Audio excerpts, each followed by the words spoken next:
Hello team, welcome back to the channel. Yes, today it is the day before a 10k race, a midweek evening 10k race, and I'm just doing a bit of a spin today, turn the legs over with a few strides, and as I normally do, let's test a few race shoes. Which ones shall I use? I'm also going to run through what my race plan is. How am I going to approach it?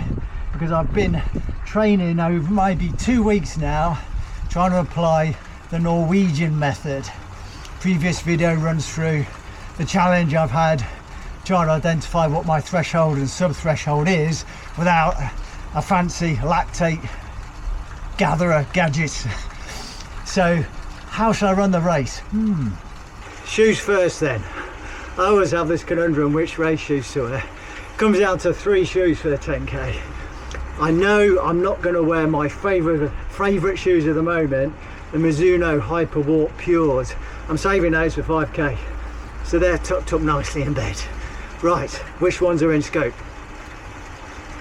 Firstly, the Nike Alpha Fly 3. Not a lot of wear on those. I raced in them last year. Not been my favourite shoe this year, but for 10k, yeah, could be an option. However, the course for the 10k, mostly road. There is a stretch, a reasonable stretch of kind of gravelly path. Rain is forecast. It can get muddy even. And what I'm mindful of here is that groove in the sole. If it's going to be wet and the gravel, there's a distinct chance of getting a stone lodged in there, and then I'll be clip-clopping, tapping along, really annoying, trying to get a stone out of my shoe. So that's playing on my mind. 50-50 for the Alpha Fly 3. The shoe I would really want to use is this one. Yes, the ASICS Metaspeed Sky Tokyo. No groove in the sole, so all good there. However, there's not a lot of protection on the sole. There's a lot of exposed foam, and even now, I've only worn these a couple of times, I don't know if you can see it, the bit on the forefoot there exposed is already kind of shredding slightly, and the actual outsole, the rubber that protects the foam there on the forefoot, is really soft. And running through that gravelly path, I wouldn't want to wreck these shoes. I think they are designed for road running only. Going off-road even for a short period, I don't want to trash them. So what's the third choice? Third choice is the Mizuno Hyperwarp Pro. So it's the big brother of the Pure. There's 3 in the Hyperwarp series: the Pure, the Elite and the Pro. I got these from Vinted on a mega deal. As you can see, I've not really worn them very much. I do prefer the Pure, but these are also a good shoe, and as you can see, there's a bit more outsole on them to protect the exposed foam. Tick there. But even the bits that are covered, it's more robust. It's just a stiffer outsole than on the ASICS Sky Tokyo, so more protection. Reasonably light, still lots of bounce and pop. These are the preferred option, and I think I'm going to go with those. But I will do a few strides in each shoe today, maybe just for a bit of fun and see how they feel. But I've done this before for all these shoes, and I know that I like them. They fit well. They're going to be a good race shoe. They'll do for the 10k, I think. But what about the race plan then? Yes, I've been doing the Norwegian singles method, but even when you do that method, which is focused on sub-threshold training, it doesn't mean you can't race flat out. So should I race flat out? Well, for added context, I've been struggling with some health issues.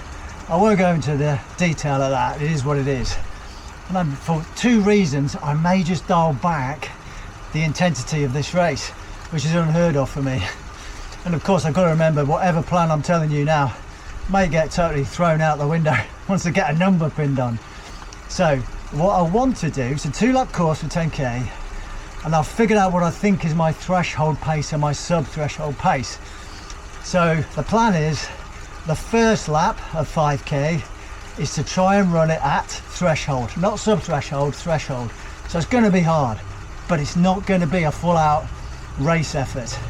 And the pace that I've kind of calculated for that threshold for me is somewhere between 355 and 358, bearing in mind that there's a few undulations on this course, so you can't go fully on pace, but you know, average pace you can, can't you? And heart rate, well, I do have an idea what my heart rate should be for that level of intensity, so I can join the two and aim to do that first 5k at an intensity that's level with the heart rate, not busting 165.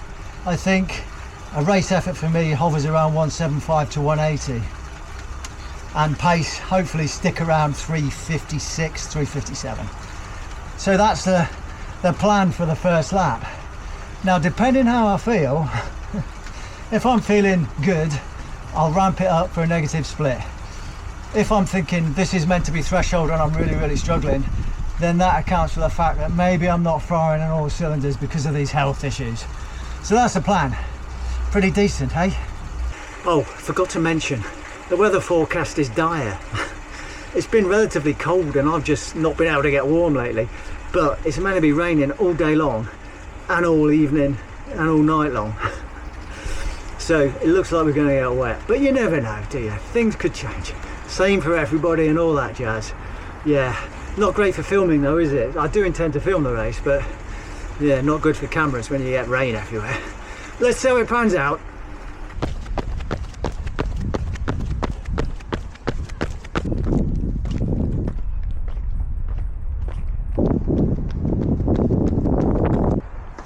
Right, the Alpha Fly 3's tested.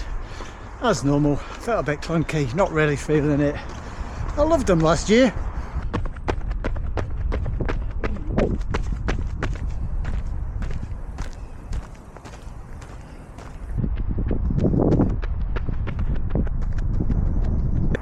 Right, the Mizuno Hyper Warp Pro. Yeah, much better than the Alpha Fly. Fit better, maybe it's the shape of my feet, but yeah, they do fit better, feel better, snug, a bit softer, but I think that's a good thing. Protect the legs maybe a bit more, less clunky basically. So yeah, shoe choice made. It is a Mizuno Hyper Warp Pro. Okay, next video stop, 10k race tomorrow in the rain. See you there.